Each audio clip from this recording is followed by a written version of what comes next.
안녕하세요. 오늘도 여러분과 함께하는 오디오북 사랑방방지기입니다.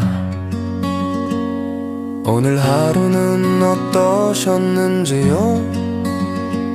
오늘도 지친 마음을 위로하는 책방 여행으로 여러분을 안내하겠습니다. 여러분, 삶의 경랑 속에서 흔들리지 않는 지혜와 평온을 찾아 헤맨 적이 있으신가요? 고대 로마의 황제이자 철학자였던 마르쿠스 아우렐리우스의 명상록은 바로 그러한 질문에 대한 시대를 초월한 답변을 담고 있습니다. 2000년 전 한 위대한 리더가 자신과의 대화를 통해 남긴 인간 본연의 고뇌와 성찰, 그리고 지혜가 응축된 생생한 기록입니다.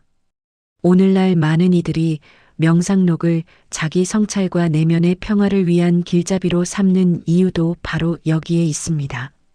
마르쿠스 아우렐리우스는 121년에 태어나 로마 제국의 황제로서 161년부터 180년까지 통치했던 인물입니다. 그의 통치 기간은 평온하기보다는 끊임없는 전쟁, 역병, 그리고 개인적인 상실로 점철된 혼란의 시대였습니다. 그는 이러한 격변의 시기에도 불구하고 스토아 철학의 원칙을 삶의 지침으로 삼아 제국을 다스리고 자신의 내면을 지켰습니다. 명상록은 그가 직접 출판할 의도 없이 전쟁터에서 혹은 고된 황제 생활 속에서 매일 밤 자신에게 쓴 일기이자 단상 모음입니다. 원래의 제목인 자기 자신에게가 말해주듯이 이 책은 외부의 시선을 의식하지 않은 가장 솔직하고 내밀한 고백이자 영혼의 길을 잃지 않으려는 치열한 자기 다짐이었습니다. 우리는 살아가면서 수많은 도전과 마주합니다. 예측 불가능한 미래에 대한 불안감, 타인의 평가에 대한 두려움, 통제할 수 없는 외부 상황에 대한 좌절감, 그리고 사랑하는 사람들과의 이별 등 시대와 공간을 초월하여 인간이 겪는 고통은 본질적으로 크게 다르지 않습니다.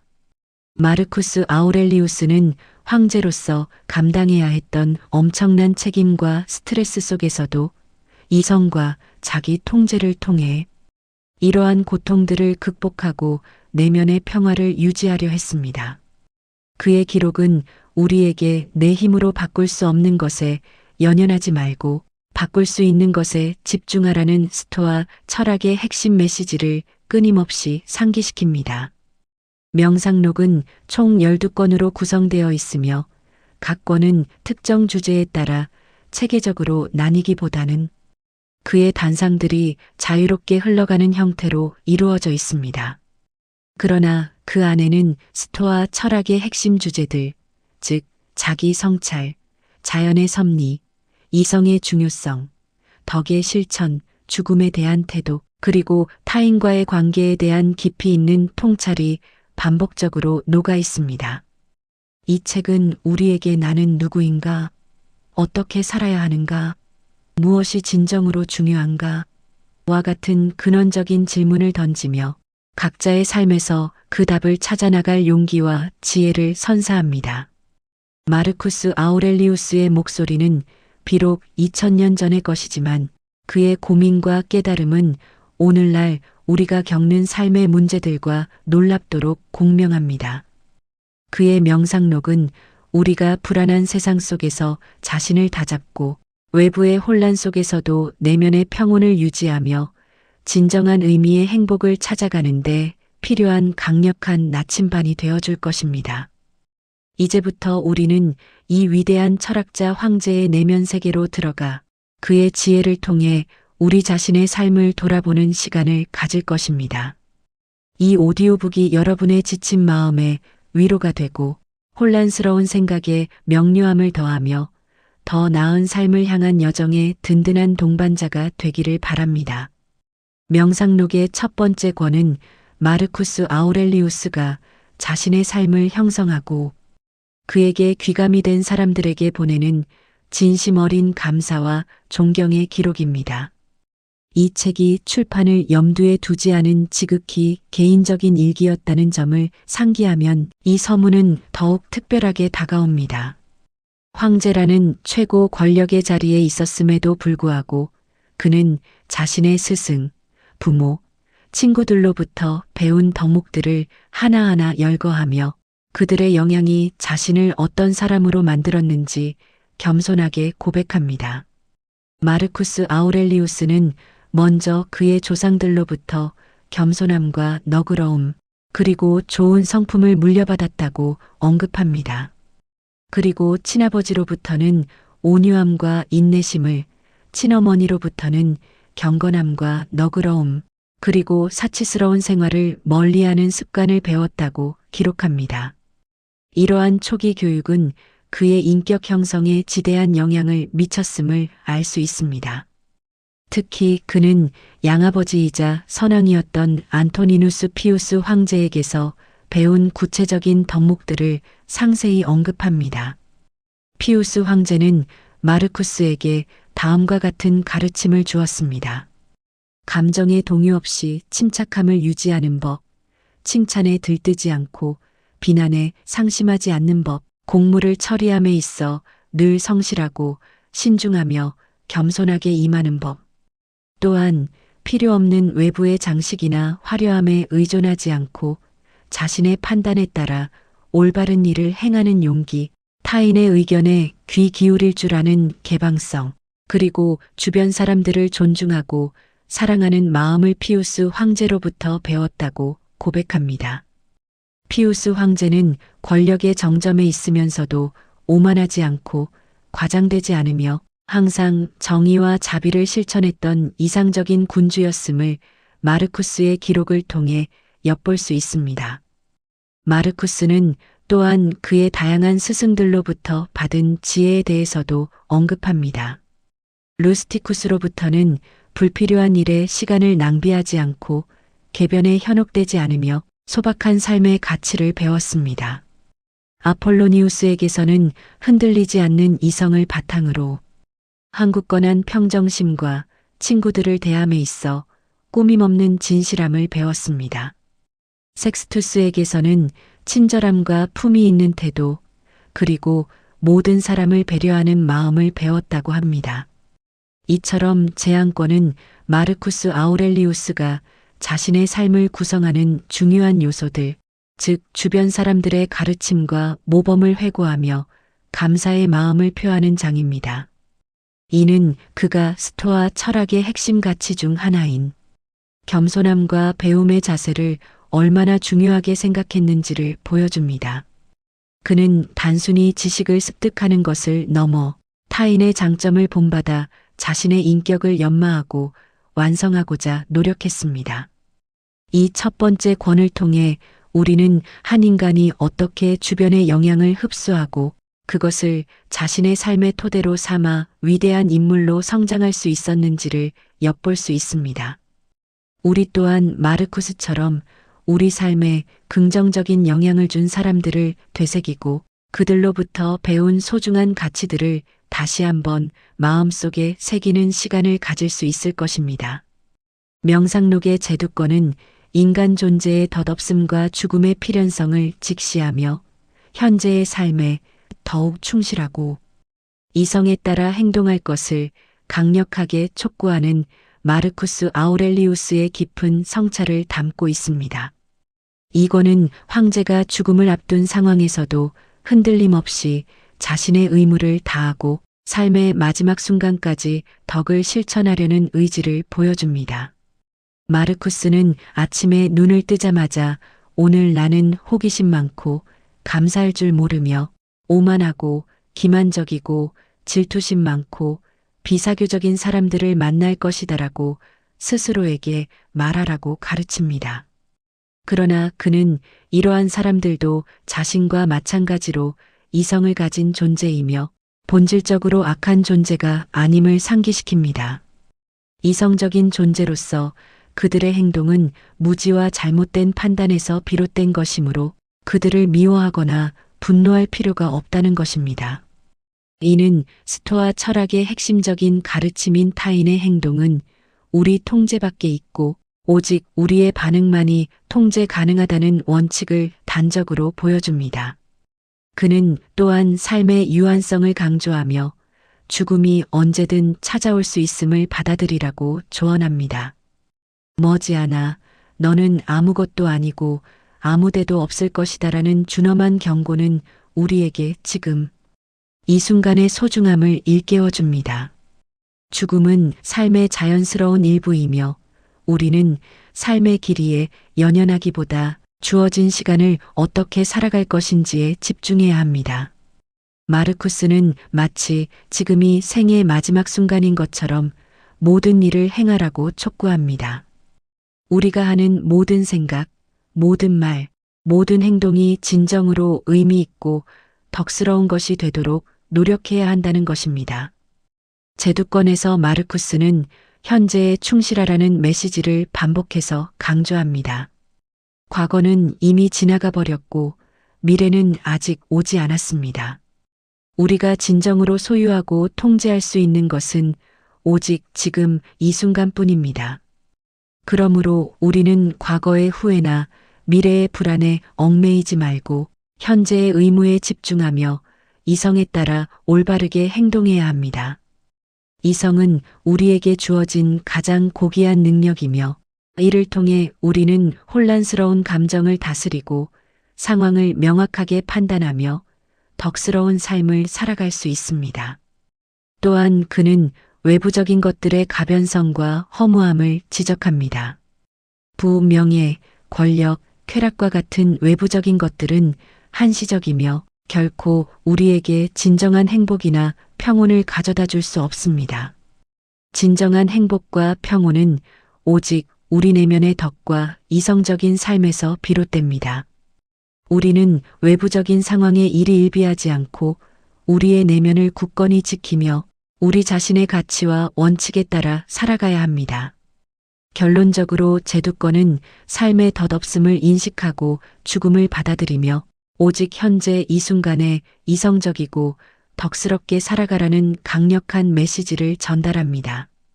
이는 우리가 살아가면서 겪는 모든 고난과 역경 속에서도 흔들림 없는 내면의 평화를 찾을 수 있는 근본적인 지침이 됩니다. 명상록의 제세권에서 마르쿠스 아우렐리우스는 사물의 본질을 명확히 보고 편견과 왜곡된 판단에서 벗어나 이성적으로 사고하는 것의 중요성을 강조합니다. 그는 우리에게 옳지 않은 것은 행하지 말고 진실이 아닌 것은 말하지 말라는 간결하지만 강력한 경고를 남기며 언행의 정직성과 판단의 명료성을 촉구합니다. 이 권에서 마르쿠스는 매일 아침 자신의 의무를 다하기 위해 잠자리에서 일어날 것을 스스로에게 독려합니다. 그는 인간이 사회적 존재이며 타인과 더불어 살아가며 서로에게 이로운 존재가 되어야 한다고 강조합니다. 잠자리에 머무는 쾌락은 일시적이고 개인적인 것이지만 일어나 자신의 역할을 수행하고 다른 사람들을 돕는 것은 훨씬 더 고귀하고 의미 있는 일이라는 것입니다. 이는 개인의 안락함보다는 공동체에 대한 의무와 봉사를 우선시하는 스토아 철학의 정신을 보여줍니다. 그는 우리의 이성이 모든 혼란과 착각으로부터 벗어나 사물을 그 본연의 모습으로 관찰할 수 있는 능력을 가지고 있다고 말합니다. 우리는 종종 우리의 감정, 선입견 혹은 사회적 통념에 의해 사물을 왜곡하여 보게 됩니다. 하지만 진정한 지혜는 이러한 필터를 걷어내고 사물의 진정한 가치와 본질을 파악하는 데서 나옵니다. 예를 들어 명품 옷은 그저 실한 땀 한 땀으로 이루어진 것이며 맛있는 음식은 특정한 재료들이 섞여 만들어진 것에 불과하다고 그는 말합니다. 이러한 관점은 우리를 외부적인 것들의 허황된 가치에서 벗어나게 하고 진정으로 중요한 것이 무엇인지를 깨닫게 합니다. 마르쿠스는 우리의 생각과 말, 행동이 항상 이성과 조화롭고 공동체의 선에 기여해야 한다고 역설합니다. 우리의 이성은 우주를 지배하는 보편적인 이성의 일부이므로 이성에 따라 살아가는 것은 곧 자연의 질서에 순응하는 삶입니다. 따라서 우리는 생각 없는 말이나 경솔한 행동을 삼가고 모든 판단과 결정에 있어 깊이 숙고하고 신중해야 합니다. 또한 그는 죽음과 삶의 유한성에 대한 성찰을 이어갑니다. 우리는 모두 필멸의 존재이며 삶의 모든 순간은 마지막 순간이 될 수 있다는 것을 기억해야 합니다. 이러한 인식은 우리에게 삶의 매 순간을 소중히 여기고 후회 없는 삶을 살아가도록 동기를 부여합니다. 우리는 타인의 시선이나 세속적인 가치에 얽매이지 않고 우리 자신의 양심과 이성에 따라 옳다고 믿는 길을 묵묵히 걸어가야 합니다. 결론적으로 재세권은 마음의 평온과 지혜를 얻기 위해 우리의 생각과 판단을 끊임없이 점검하고 이성에 따라 명확하고 정직하게 삶을 살아가야 함을 강조합니다. 이는 우리 자신을 돌아보고 불필요한 생각과 감정의 노예가 되지 않으며 진정한 자유와 행복을 향해 나아가는데 필요한 강력한 지침이 됩니다. 마르쿠스의 이러한 가르침은 오늘날 우리가 겪는 정보, 과부하와 가치관의 혼란 속에서도 명료한 정신을 유지하는데 큰 도움이 될 것입니다.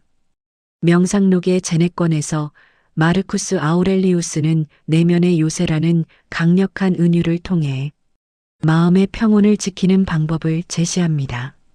그는 우리가 외부적인 상황 때문에 고통받는 것이 아니라 그 상황에 대한 우리 자신의 판단 때문에 고통받는다는 스토아 철학의 핵심 원칙을 강조하며 우리 각자가 내면의 평화를 스스로 지킬 수 있음을 역설합니다.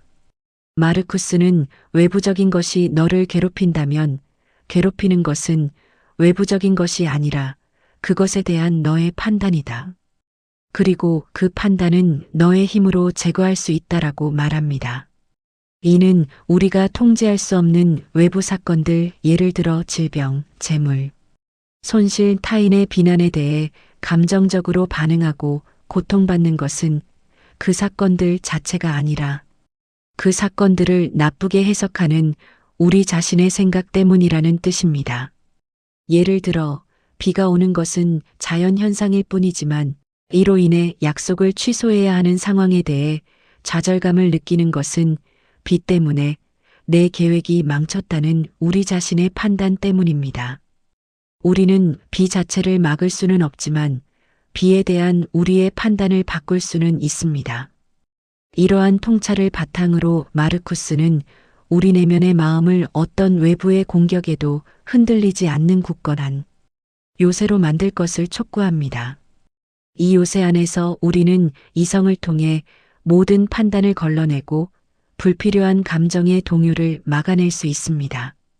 이 요새는 물질적인 것이 아니라 우리의 정신적 태도와 인식의 방식에서 비롯됩니다. 우리가 통제할 수 있는 유일한 것은 우리 자신의 생각과 행동뿐이라는 사실을 깊이 인식할 때 우리는 이 내면의 요새를 구축할 수 있습니다. 또한 마르쿠스는 끊임없이 변하는 세상 속에서 영원한 것은 아무것도 없음을 상기시킵니다. 모든 것은 생성되고 소멸하며 자연의 끊임없는 변화의 흐름 속에 있습니다. 명예, 재물, 권력 등 사람들이 갈망하는 많은 것들은 한순간의 허상에 불과하며 진정으로 가치 있는 것은 변치 않는 덕과 이성에 따른 삶뿐입니다. 이러한 인식을 통해 우리는 덧없는 외부적인 것에 대한 집착에서 벗어나 내면의 가치에 집중할 수 있습니다. 그는 우리가 자신의 역할을 충실히 수행하고 공동체의 이익에 기여하는 삶을 살아야 한다고 강조합니다. 인간은 사회적 동물이며 다른 사람들과의 관계 속에서 자신의 의미를 찾습니다. 따라서 우리는 이기적인 욕망에 이끌리기보다는 이성과 연민으로 타인을 대하고 공동체의 조화로운 발전에 기여해야 합니다. 제네권은 우리에게 외부의 상황에 굴하지 않고 내면의 평화를 지키는 강력한 도구를 제공합니다.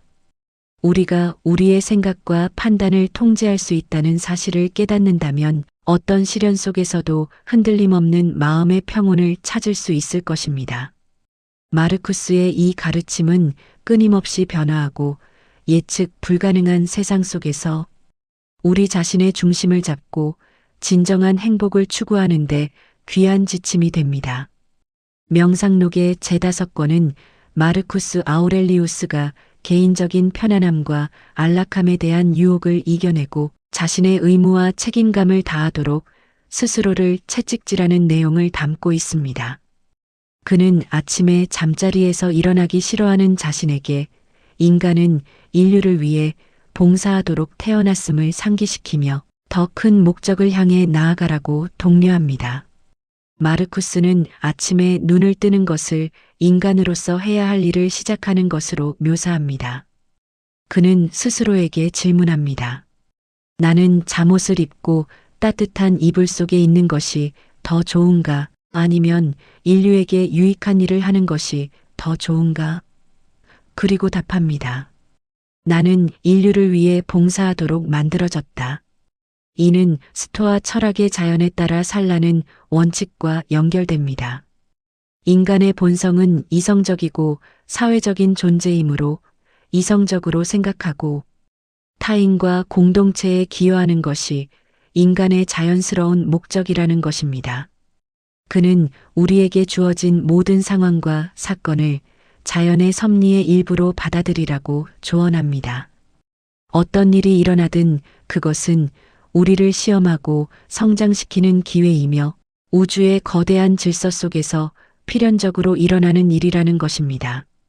따라서 우리는 외부적인 사건에 대해 불평하거나 저항하기보다는 그것을 이성적으로 이해하고 받아들이며 우리 자신의 태도를 조절하는 데 집중해야 합니다. 또한 마르쿠스는 육체의 쾌락과 고통에 대한 집착에서 벗어날 것을 강조합니다. 육체는 영혼의 임시 거처일 뿐이며 진정한 자아는 이성과 영혼에 있습니다. 육체의 욕망에 휘둘리거나 육체적인 고통 때문에 좌절하는 것은 이성적인 존재로서의 존엄을 잃는 일입니다. 우리는 육체의 요구를 최소한으로 충족시키고 우리의 정신을 고양시키는데 더 많은 노력을 기울여야 합니다.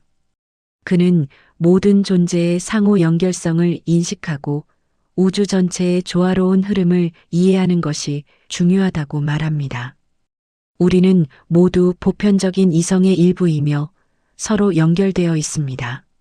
따라서 타인에게 해를 끼치거나 이기적으로 행동하는 것은 결국 자기 자신에게 해를 끼치는 것과 같으며 우주의 질서를 거스르는 행위입니다. 제5권은 우리가 일상생활에서 마주하는 게으름, 나태함, 그리고 개인적인 쾌락에 대한 유혹을 극복하고 더 높은 가치와 목적을 향해 나아갈 것을 촉구합니다. 마르쿠스는 황제라는 막중한 위치에서도 끊임없이 자신을 다잡고 이성과 의무를 따르도록 노력했습니다. 그의 이러한 자세는 오늘날 우리에게도 큰 울림을 주며 삶의 의미와 목적을 되새기고 더 나은 자신으로 성장할 수 있도록 영감을 줍니다. 외부의 편안함보다는 내면의 덕과 봉사에 초점을 맞추는 그의 가르침은 진정한 만족과 평온을 얻는 길을 제시합니다. 명상록의 제6권에서 마르쿠스 아우렐리우스는 만물의 보편적인 본질과 우주의 섭리에 대한 성찰을 이어가며 우리 내면의 이성이 외부의 혼란 속에서도 평정을 유지할 수 있는 힘임을 강조합니다. 그는 모든 사건이 우주의 거대한 계획 속에서 완벽하게 조화를 이루며 발생한다고 보았고, 우리는 이 흐름에 순응하며 우리의 역할을 다해야 한다고 역설합니다. 마르쿠스는 모든 것이 끊임없이 변화하고 소멸하는 자연의 질서를 받아들이라고 조언합니다. 어제 존재했던 것이 오늘은 사라지고 새로운 것이 그 자리를 채웁니다. 이러한 변화는 결코 혼란이 아니라 우주의 생명력을 유지하는 자연스러운 과정입니다. 그는 이 세상에서 변하지 않는 것은 오직 변화 그 자체뿐이라고 말하며 이러한 덧없음을 이해할 때 우리는 불필요한 집착과 고통에서 벗어날 수 있다고 가르칩니다. 또한 그는 모든 인간은 이성을 가진 존재이며 이 이성은 우주의 보편적인 이성의 파편이라고 강조합니다. 따라서 우리는 이성에 따라 사고하고 행동할 때 비로소 자연의 질서와 조화를 이루는 삶을 살 수 있습니다. 감정에 휘둘리거나 쾌락에 탐닉하는 것은 이성을 배신하는 행위이며 이는 결국 내면의 혼란과 불행으로 이어집니다. 그는 우리에게 외부적인 상황을 통제할 수는 없지만 그 상황에 대한 우리의 반응과 판단은 온전히 우리에게 달려있음을 끊임없이 상기시킵니다. 마르쿠스는 타인의 비난이나 칭찬에 연연하지 말라고 조언합니다. 외부의 평가는 우리의 진정한 가치를 결정하는 것이 아니며 오히려 우리 내면의 평정을 흐트러뜨릴 수 있습니다. 진정한 가치는 오직 우리 자신의 덕스러운 행동과 이성적인 판단에서 나옵니다. 우리는 오직 우리 자신의 양심과 이성의 목소리에 귀 기울여야 하며 다른 사람들의 의견에 좌우되지 않는 굳건한 내면의 중심을 가져야 합니다. 그는 모든 상황 속에서 이것이 나에게 무엇을 가르쳐 주는가? 라는 질문을 던지라고 제안합니다. 심지어 고통스러운 경험조차도 우리를 성장시키고 지혜롭게 만드는 기회가 될 수 있다는 것입니다. 따라서 우리는 역경 속에서도 숨겨진 교훈을 찾으려 노력하고 그것을 통해 더욱 강인하고 현명한 존재로 거듭날 수 있습니다. 제여석권은 우리가 우주의 거대한 흐름 속에서 우리의 위치를 이해하고 이성에 따라 모든 것을 받아들이며 내면의 평정을 유지하는 것의 중요성을 강조합니다. 마르쿠스의 이러한 가르침은 우리에게 세상의 혼란 속에서도 흔들리지 않는 마음의 요새를 구축하고 덧없는 외부적인 것에 대한 집착에서 벗어나 진정한 자유와 평화를 찾는 길을 제시합니다. 그의 지혜는 우리가 매일의 삶 속에서 직면하는 크고 작은 도전들을 이성적으로 대처하고 궁극적으로 의미 있는 삶을 살아가는데 귀한 통찰을 제공할 것입니다. 명상록의 제1곡건에서 마르쿠스 아우렐리우스는 우리 내면의 이성과 영혼의 중요성을 더욱 깊이 파고들며 외부적인 것들에 대한 집착에서 벗어나 자신의 진정한 자아에 집중할 것을 촉구합니다. 그는 우주적인 관점에서 모든 인간이 상호 연결되어 있음을 강조하고 우리의 생각과 행동이 전체의 조화에 기여해야 함을 역설합니다. 마르쿠스는 우리에게 외부적인 감각적 인상이나 감정에 휩쓸리지 말고 이성을 통해 그것들을 분석하고 판단하라고 조언합니다. 내게 외부에서 오는 인상이 무엇이든 그것을 안으로 받아들이지 말고 너의 이성이 그것을 객관적으로 판단하게 하라고 그는 말합니다. 우리의 마음은 마치 도화지와 같아서 우리가 어떤 그림을 그릴지는 우리 자신에게 달려 있습니다. 외부의 사건들은 그림의 소재일 뿐이며 그 그림을 아름답게 그릴지 아니면 추하게 그릴지는 우리의 이성적 판단에 달려 있습니다. 그는 우리가 통제할 수 없는 모든 것들은 우리에게 해를 끼칠 수 없음을 다시 한번 강조합니다. 우리의 몸에 일어나는 일, 재물의 변화, 타인의 평가 등은 우리 내면의 영혼을 손상시킬 수 없습니다. 진정으로 우리를 해칠 수 있는 것은 오직 우리 자신의 잘못된 판단과 부도덕한 행동뿐입니다. 따라서 우리는 외부적인 것에 대한 두려움이나 욕망에서 벗어나 우리 자신의 내면을 정화하고 덕을 실천하는 데 집중해야 합니다. 또한 마르쿠스는 모든 존재가 서로 연결되어 있는 우주의 유기적인 질서를 인식해야 한다고 말합니다. 우리는 독립된 개체가 아니라 전체 우주의 한 부분이며 다른 모든 존재들과 상호작용하며 살아갑니다. 따라서 타인에게 베푸는 선행은 결국 자기 자신에게 돌아오고 타인에게 해를 끼치는 행위는 우주의 조화를 깨뜨리고 자기 자신을 손상시키는 것과 같습니다. 그는 우리에게 공동체의 이익을 우선시하고 인류애를 실천하는 것이 이성적인 존재로서의 의무라고 가르칩니다. 그는 삶의 고통과 어려움을 회피하지 말고 그것들을 자연스러운 과정으로 받아들이라고 조언합니다. 모든 생명체는 고통을 겪고 죽음을 맞이합니다. 이는 우주의 질서이며 피할 수 없는 현실입니다. 중요한 것은 고통 자체를 어떻게 받아들이고 어떻게 반응하는가입니다. 우리는 고통 속에서도 이성을 잃지 않고 우리의 덕을 실천하며 의미 있는 삶을 살아갈 수 있습니다. 제1곡건은 우리에게 내면의 이성을 강화하고 외부적인 것들의 유혹과 혼란에서 벗어나 진정한 자아를 발견하라고 촉구합니다. 마르쿠스의 이러한 가르침은 우리가 삶의 불확실성과 고통 속에서도 흔들리지 않는 내면의 평온을 찾고 다른 사람들과의 관계 속에서 의미 있는 삶을 살아가는데 귀한 지침이 됩니다. 우리의 마음을 정화하고 이성에 따라 행동하며 우주적인 관점에서 삶을 이해할 때 우리는 진정한 자유와 행복을 경험할 수 있을 것입니다. 명상록의 제8권에서 마르쿠스 아우렐리우스는 우리 내면의 평온과 독립성을 더욱 강조하며 외부적인 상황이나 타인의 평가에 휘둘리지 않고 오직 우리 자신의 이성과 덕에 따라 살아가는 것의 중요성을 역설합니다.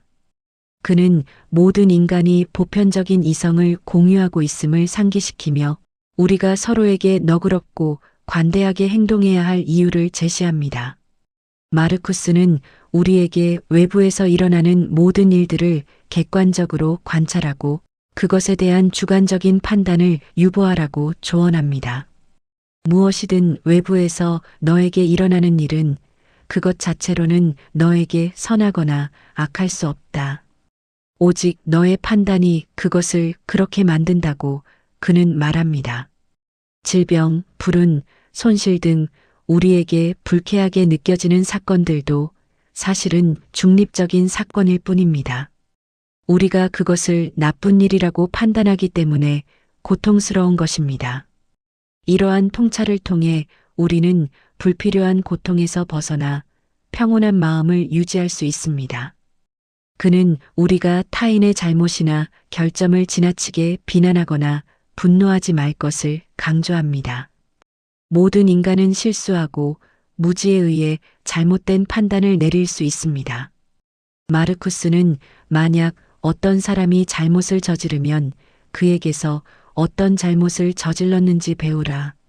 그리고 그가 왜 잘못을 저질렀는지 이해하려 노력하라고 조언합니다. 분노나 증오 대신 이해와 연민을 가지는 것이 이성적인 태도이며 이는 우리 자신의 내면의 평화에도 도움이 됩니다.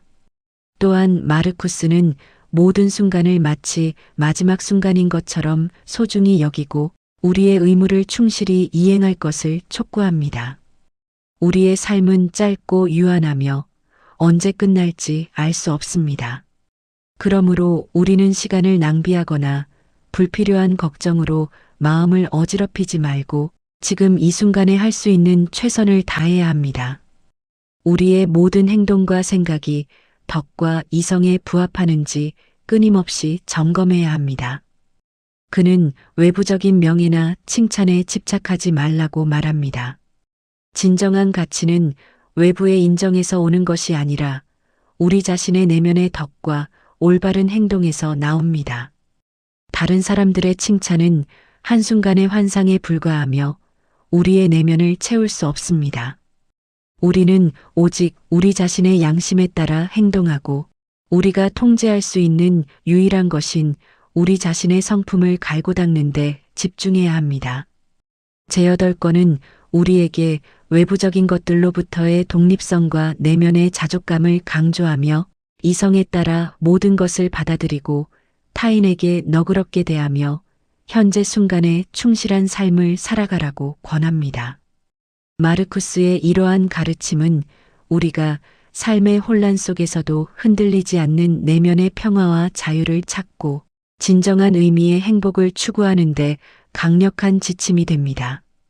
우리의 내면의 힘을 발견하고 그것을 통해 더욱 강인하고 현명한 존재로 거듭날 수 있을 것입니다. 명상록의 제9권에서 마르쿠스 아우렐리우스는 인간의 본성과 우주의 섭리에 대한 깊은 통찰을 이어가며 악행과 불의에 대한 스토아 철학적인 접근법을 제시합니다. 그는 타인의 악행에 분노하기보다는 그것을 이성적으로 이해하고 자기 자신의 내면을 선하게 유지하는 것의 중요성을 강조합니다. 마르쿠스는 모든 악행이 무지에서 비롯된다고 말합니다. 아무도 의도적으로 악하게 태어나지 않으며 사람들이 악한 행동을 하는 것은 무엇이 진정으로 좋고 나쁜지에 대한 잘못된 판단 때문이라는 것입니다. 따라서 우리는 타인의 악행에 대해 미워하거나 분노하기보다는 그들의 무지를 안타깝게 여기고 가능하다면 그들을 바른 길로 이끌어주려고 노력해야 합니다. 이것이 이성적인 존재로서 우리가 할 수 있는 가장 지혜로운 태도입니다. 그는 인간이 본성적으로 사회적인 존재이며 공동체의 이익을 위해 협력하도록 만들어졌음을 다시 한번 강조합니다. 개미나 벌과 같이 자연의 모든 생명체는 서로 협력하며 살아가듯이 인간 또한 서로에게 유익한 존재가 되어야 합니다. 타인에게 해를 끼치거나 이기적으로 행동하는 것은 인간의 본성에 어긋나는 것이며 이는 결국 자기 자신에게도 해를 끼치는 결과를 초래합니다. 마르쿠스는 우리에게 주어진 운명과 상황을 기꺼이 받아들이라고 조언합니다. 모든 것은 우주의 거대한 계획과 섭리 속에서 발생하며 우리가 통제할 수 없는 일들에 대해 불평하거나 저항하는 것은 어리석은 일입니다. 우리는 우리의 역할을 충실히 수행하고 주어진 상황 속에서 최선을 다하며 모든 것을 자연의 질서로 받아들여야 합니다. 운명이 너를 던지는 곳은 어디든 거기서 내가 해야 할 일을 하라고 그는 말합니다. 또한 그는 삶의 덧없음과 죽음의 필연성을 다시 한번 상기시킵니다. 세상의 모든 것은 끊임없이 변화하고 소멸하며 우리의 삶 또한 예외는 아닙니다. 이러한 현실을 직시할 때 우리는 물질적인 것에 대한 집착에서 벗어나 진정으로 중요한 것, 즉 덕과 이성적인 삶에 집중할 수 있습니다. 과거의 후회나 미래의 걱정에 매달리지 말고 오직 현재 이 순간에 올바르게 행동해야 합니다. 제9권은 우리가 타인의 악행에 대해 이성적으로 반응하고 우리의 내면을 선하게 유지하며 주어진 운명을 기꺼이 받아들이고 현재 순간에 충실한 삶을 살아가야 함을 강조합니다. 마르쿠스의 이러한 가르침은 우리가 세상의 불완전함과 고통 속에서도 흔들림 없는 내면의 평화와 강인함을 유지하고 진정한 의미의 행복을 추구하는 데 귀한 통찰을 제공합니다. 우리의 마음을 정화하고 이성에 따라 행동하며 공동체에 기여하는 삶을 살아갈 때 우리는 진정한 자유와 만족을 얻을 수 있을 것입니다. 명상록의 제10권에서 마르쿠스 아우렐리우스는 삶의 모든 측면에서 자연의 질서와 이성에 순응하는 것의 중요성을 더욱 심도 있게 탐구합니다. 그는 우주적인 관점에서 우리의 삶을 바라보고 모든 것이 상호 연결되어 있으며 각자의 역할을 충실히 수행하는 것이 진정한 덕이라는 점을 강조합니다. 마르쿠스는 우리가 우주의 한 부분으로서 전체의 조화에 기여해야 한다고 말합니다. 자연은 끊임없이 변화하고 순환하며 모든 존재는 그 변화 속에서 각자의 자리를 가집니다. 인간 역시 예외가 아니며 우리의 역할은 이성을 통해 자연의 법칙을 이해하고 그에 따라 행동하는 것입니다. 이는 외부적인 상황에 저항하거나 불평하기보다는 그것을 자연의 섭리로 받아들이고 우리의 내면을 평화롭게 유지하는 것을 의미합니다. 그는 우리가 다른 사람들의 잘못이나 결점을 보았을 때 그것이 우리의 내면의 평온을 방해하도록 내버려 두지 말라고 조언합니다. 다른 사람의 행동은 그들의 판단과 무지에서 비롯된 것이므로 그것에 대해 분노하거나 미워하는 것은 우리 자신의 이성을 손상시키는 행위입니다. 우리는 타인의 행동을 바꾸려 하기보다는 우리 자신의 반응을 통제하고 그들을 이해하고 용서하는 데 집중해야 합니다. 너의 기분을 상하게 하는 것은 너의 판단이다. 그 판단을 제거하면 너의 분노도 사라질 것이다라고 그는 말합니다. 또한 마르쿠스는 삶의 모든 고통과 어려움을 우리의 영혼을 단련하는 기회로 삼으라고 가르칩니다. 고통은 우리를 약하게 만드는 것이 아니라 오히려 우리의 내면의 강인함을 시험하고 성장시키는 도구입니다. 우리는 역경 속에서도 이성을 잃지 않고 우리의 덕을 실천하며 이러한 경험을 통해 더욱 지혜로운 존재로 거듭날 수 있습니다. 어떤 외부적인 상황도 우리 자신의 의지를 꺾을 수 없음을 기억해야 합니다. 그는 우리가 과거의 사건이나 미래의 불확실성에 얽매이지 말고 오직 현재 이 순간에 집중할 것을 강조합니다. 너에게 주어진 것은 오직 현재뿐이다라고 그는 말합니다. 과거는 이미 지나갔고 미래는 아직 오지 않았습니다. 우리가 통제할 수 있는 유일한 것은 지금 이 순간 우리의 생각과 행동뿐입니다. 그러므로 우리는 현재에 충실하고 이성을 통해 최선을 다해야 합니다. 제열권은 우리에게 우주의 섭리에 순응하고 모든 것을 이성적으로 받아들이며 외부적인 상황이나 타인의 행동에 휘둘리지 않고 내면의 평온을 유지하라고 촉구합니다. 마르쿠스의 이러한 가르침은 우리가 삶의 불확실성과 고통 속에서도 흔들림 없는 마음의 중심을 잡고 진정한 의미의 자유와 만족을 찾는데 강력한 지침이 됩니다. 우리의 마음을 정화하고 이성에 따라 행동하며 우주적인 관점에서 삶을 이해할 때 우리는 진정한 평화를 경험할 수 있을 것입니다. 명상록의 제열한권에서 마르쿠스 아우렐리우스는 인간 본성의 깊이를 탐구하고 덕의 실천이 가져다주는 진정한 행복과 평온에 대해 성찰합니다. 그는 이성적인 존재로서 우리가 갖춰야 할 미덕과 타인과의 관계에서 발휘해야 할 연민과 정의의 중요성을 강조합니다. 마르쿠스는 인간의 영혼이 다른 모든 생명체와 구별되는 독특한 능력, 즉 이성을 가지고 있음을 강조합니다. 이 이성은 우리를 미물의 삶에서 벗어나게 하고 신성한 존재와 연결시켜 줍니다. 따라서 우리는 이 이성을 최대한 활용하여 사물을 명확하게 판단하고 감정의 노예가 되지 않으며 덕스러운 삶을 살아가야 합니다.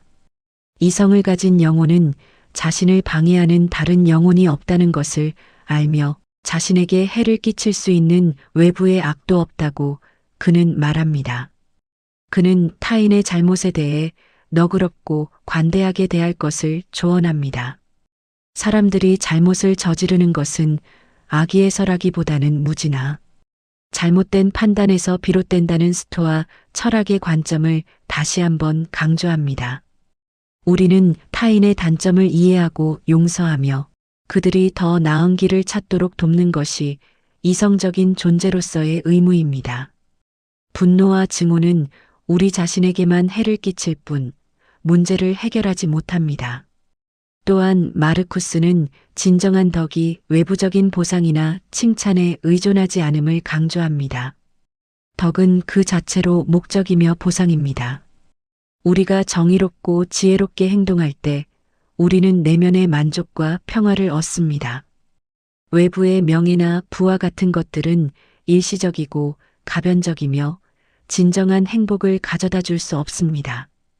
우리는 오직 우리 자신의 양심과 이성에 따라 행동하며 우리 내면의 덕을 갈고 닦는 데 집중해야 합니다. 그는 우리가 삶의 모든 경험을 통해 배우고 성장할 수 있음을 역설합니다. 심지어 고통스러운 경험조차도 우리를 더욱 강인하고 지혜롭게 만들 수 있는 기회입니다. 우리는 역경 속에서도 이성을 잃지 않고 우리의 덕을 실천하며 이러한 경험을 통해 더욱 성숙한 존재로 거듭날 수 있습니다. 중요한 것은 우리가 어떤 상황에 처하든 그것에 어떻게 반응하는가입니다. 제열왕권은 우리에게 이성을 통해 인간 본성의 존엄성을 깨닫고 덕을 실천하며 타인에게 연민과 정의를 베풀라고 촉구합니다. 마르쿠스의 이러한 가르침은 우리가 삶의 복잡함 속에서도 흔들림 없는 내면의 평화를 찾고 진정한 의미의 행복을 추구하는 데 강력한 지침이 됩니다. 우리의 마음을 정화하고 이성에 따라 행동하며 인류애를 실천할 때 우리는 진정한 자유와 만족을 경험할 수 있을 것입니다.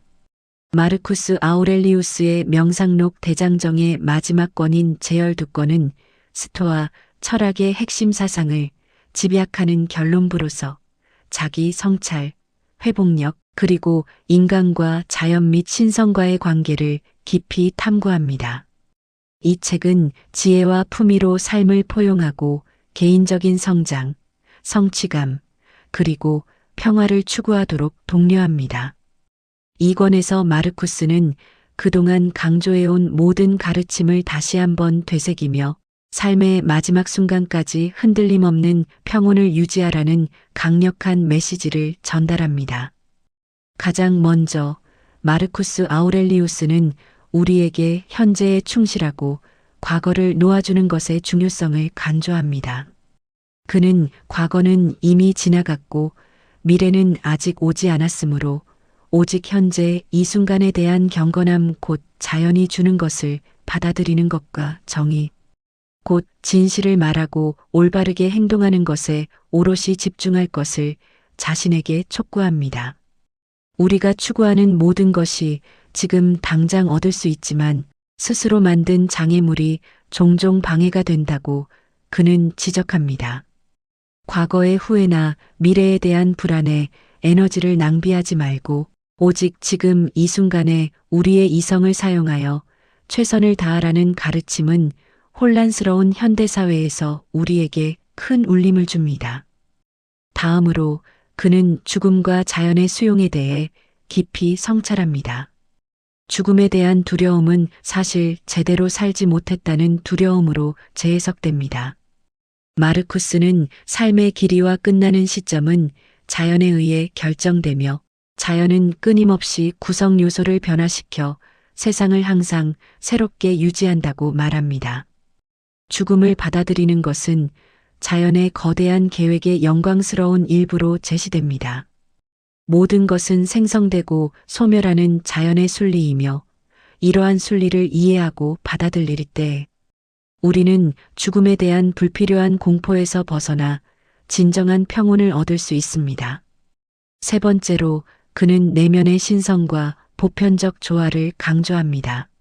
마르쿠스는 인간의 마음이 신으로부터 왔으며 모든 것이 동일한 신성한 원천에서 비롯된다는 점을 상기시킵니다. 자연에 따라 사는 것은 신에 따라 사는 것과 같으며 이는 모든 경험이 편재하는 신성한 힘과 연결되어 있다는 더 넓은 관점을 가지게 합니다. 우주에는 단 하나의 조화가 있으며 우리는 운명 지어진 모든 것을 사랑해야 합니다. 우리의 이성이 바로 이 신성한 이성의 일부이므로 이성에 따라 살아가는 것이 곧 신과 조화를 이루는 삶이라는 것입니다. 네 번째 핵심 주제는 자기 성찰과 내면의 강인함입니다. 마르쿠스는 타인의 승인을 구하지 않고 자신의 마음에 주의를 기울이는 것이 중요하다고 강조하며 사람들이 스스로를 사랑하면서도 끊임없이 외부의 인정을 추구하는 아이러니를 지적합니다. 그는 삶의 끝을 고요하고 친절하며 내면의 신과 화목하게 맞이하기 위해 열정, 과거와 미래, 심지어 몸과 호흡 같은 불필요한 것들로부터 마음을 분리할 것을 촉구합니다. 이 책은 생각, 행동, 판단을 지속적으로 검토하여 가치에 부합시키고 성장과 지혜의 사고방식을 함양하는 것의 중요성을 강조합니다. 다섯 번째로 그는 욕망과 외부 사물의 사소함을 지적합니다. 사람들이 갈망하는 많은 것들은 사실 사소한 것들입니다. 만약 외부적인 것에 의해 고통받는다면 그것은 외부적인 것이 아니라 그것에 대한 자신의 판단이 고통의 원인이며 그 잘못된 판단을 제거할 충분한 능력이 자신에게 있다는 점을 명시합니다. 재물, 명예, 쾌락과 같은 외부적인 것들은 일시적이며 진정한 행복과 평온은 오직 우리 내면의 덕과 이성적인 삶에서 비롯된다는 것을 다시 한번 강조합니다. 마지막으로 마르쿠스는 존재의 덧없음을 되풀이하여 강조합니다. 그는 곧 자신이 아무것도 아니고 아무데도 없을 것임을 상기시킵니다. 이러한 덧없음은 우리가 덕스럽게 살고 현재 순간의 목적을 가지고 살도록 이끌어야 합니다. 모든 것은 변하고 사라지며 우리의 삶 또한 짧은 한순간에 불과합니다. 이러한 사실을 인식할 때 우리는 불필요한 집착에서 벗어나 진정으로 중요한 것, 즉 덕과 이성적인 삶에 집중할 수 있게 됩니다. 전반적으로 제열 두 권은 스토아 철학의 강력한 요약으로서 마르쿠스와 독자에게 현재를 포용하고 죽음을 포함한 자연의 질서를 받아들이며 이성과 자기인식을 통해 내면의 평화를 함양하고 신과 우주와 조화롭게 살도록 촉구합니다. 이는 황제라는 막중한 책임감 속에서도 흔들림 없는 내면의 평온을 추구했던 한 인간의 고뇌와 깨달음이 담긴 마지막 유언과도 같습니다. 그의 지혜는 시대를 초월하여 오늘날 우리에게도 깊은 울림을 주며 진정한 행복과 의미 있는 삶을 향한 길을 밝혀줍니다. 명상록이 우리에게 전달하는 핵심 메시지는 명확합니다. 첫째, 우리가 통제할 수 있는 것과 없는 것을 명확히 구분하라는 것입니다. 외부의 사건, 타인의 행동, 우리의 과거와 미래는 우리의 통제 밖에 있습니다. 우리가 진정으로 통제할 수 있는 것은 오직 우리의 생각, 판단, 그리고 행동뿐입니다. 이러한 구분을 통해 우리는 불필요한 걱정과 좌절감에서 벗어나 우리가 바꿀 수 있는 것에 집중함으로써 내면의 평화를 얻을 수 있습니다. 둘째, 현재에 충실하고 이성에 따라 행동하라는 것입니다. 마르쿠스는 과거의 후회나 미래의 불안에 얽매이지 말고 오직 지금 이 순간에 집중하여 이성적으로 그리고 덕스럽게 살아가라고 끊임없이 강조했습니다. 우리의 삶은 짧고 유한하며 우리가 소유한 유일한 시간은 바로 현재이기 때문입니다. 모든 순간을 마치 마지막 순간인 것처럼 소중히 여기고 우리의 의무를 다하며 최선을 다하는 것이 진정한 지혜로운 삶입니다. 셋째, 자연의 섭리와 죽음을 겸허히 받아들이라는 것입니다. 모든 것은 끊임없이 변화하고 생성되고 소멸하는 자연의 질서 속에 있습니다. 죽음 역시 삶의 자연스러운 일부이며 피할 수 없는 현실입니다. 이러한 덧없음을 이해하고 받아들일 때 우리는 외부적인 것들에 대한 집착에서 벗어나 진정으로 중요한 것, 즉 덕과 이성적인 삶에 집중할 수 있습니다. 넷째, 자기 성찰을 통해 내면의 요새를 구축하고 덕을 실천하라는 것입니다. 마르쿠스는 끊임없이 자신의 생각과 감정을 들여다보고 이성에 따라 판단하며 정의, 지혜, 용기, 절제와 같은 스토아 철학의 덕목을 실천함으로써 흔들리지 않는 내면의 요새를 만들었습니다. 외부의 비난이나 유혹에도 흔들리지 않고 오직 자신의 양심과 이성에 따라 행동하는 것이 진정한 자유이자 행복임을 그는 보여주었습니다. 다섯째, 타인에게 연민과 정의를 베풀고 공동체에 기여하라는 것입니다. 인간은 본성적으로 사회적인 존재이며 우리는 모두 우주의 거대한 조화 속에서 서로 연결되어 있습니다. 타인의 잘못을 이해하고 용서하며 그들에게 선을 베풀고 공동체의 이익을 위해 봉사하는 것이 이성적인 존재로서 우리의 의무입니다. 이기적인 욕망을 초월하여 인류애를 실천하는 것이 궁극적인 행복으로 가는 길입니다. 이 명상록은 불안과 혼란 속에서 살아가는 우리 각자의 삶에 직접적으로 적용될 수 있는 실용적인 지침서이자 영혼의 안식처를 찾아주는 안내서입니다. 빌 클린턴 전 미국 대통령이 매년 2번씩 이 책을 읽었다고 할 만큼 시대를 초월한 지혜를 담고 있습니다. 이 오디오북을 통해 여러분은 황제 마르쿠스 아우렐리우스의 목소리를 듣고 그의 지혜를 자신의 삶에 적용할 수 있는 기회를 가졌습니다.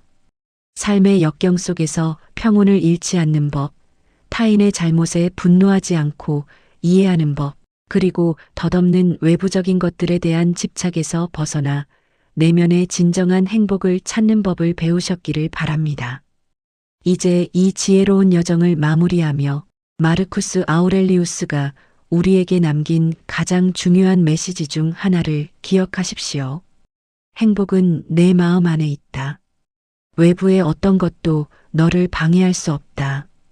여러분 각자의 내면에 존재하는 평온과 이성의 힘을 믿고 오늘부터 더욱 의미 있고 덕스러운 삶을 살아가시기를 진심으로 바랍니다.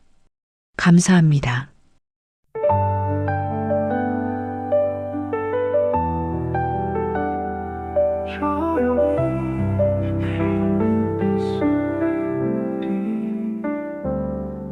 우리 마지막 인사를 대신해 내 뒷모습 바라봐보다 아무 말도 하지 못했어. 잡고 싶던 그 손끝마저 이제 나를 스치지 않아. 시간이 멈췄으면 했던 그날의 기억 속에 살아. 그날의 우리 웃고 있던 모습 말그리도 선명하게 남아. 잊으려 해도 지우려 해도 눈을 감으면 너만 보여. 지나간 계절의 향기도 아직도 너를 닮아있어. 이 거리에 흩어진 추억 한 걸음에 나를 울려. 다시 널 마주친다면 말할 수 있을까. 사랑한다고.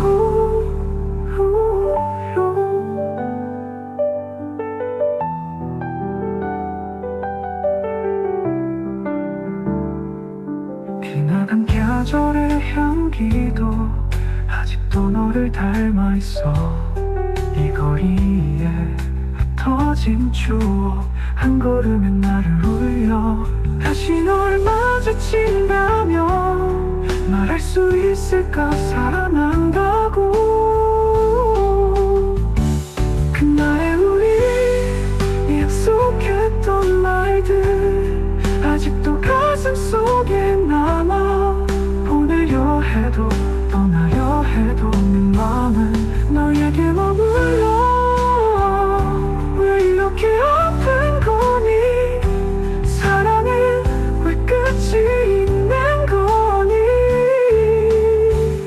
그날의 우리 약속했던 말들 영원히 간직할게. 너를 다신 없을 사랑이기에 이 노래로 너를 기억해.